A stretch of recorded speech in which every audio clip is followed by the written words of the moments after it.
Hello again, folks. Final installment of this documentation of the restoration of this 1926 Beatty Wringer washer. This is the water test. Everything's back in place, as you can see. Water filled up to the water line. And we'll just engage the clutch here. There she goes. Let's actually add some soap and really test this out.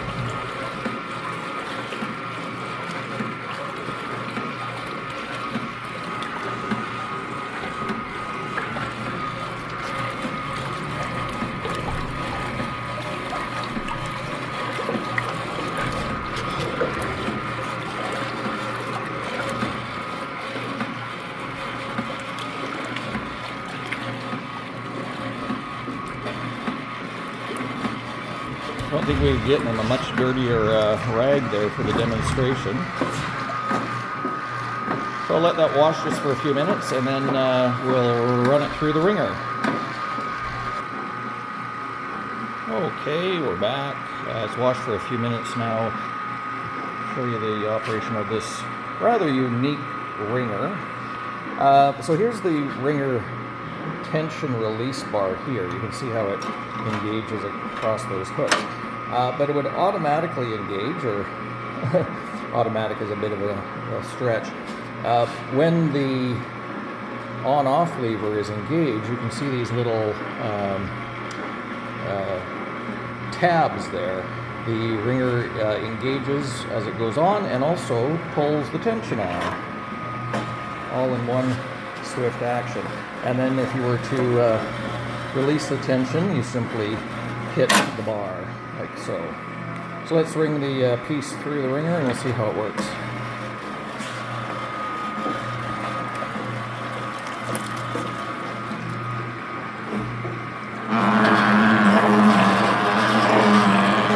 Not enough tension, so put some more tension on it here.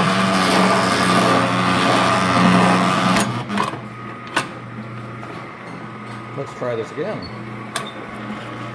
It's a little bit slick from all the oil. I think that's what's actually happening here.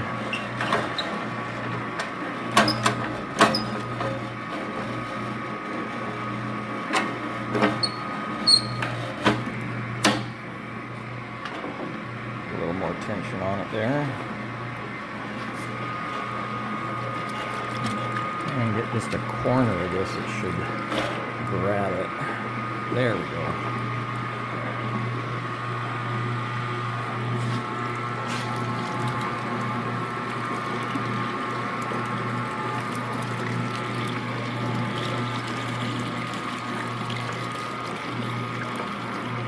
Now earlier in the videos I showed you the water diversion gizmo that goes back and forth here. As you can see it in action as you turn off slides.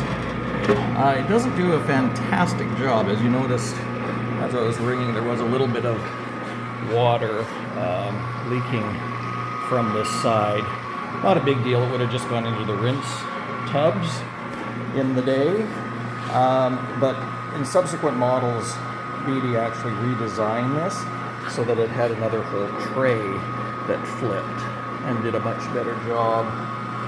So that was an improvement after 1926.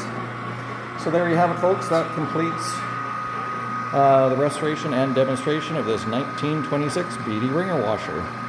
Thanks as always for watching.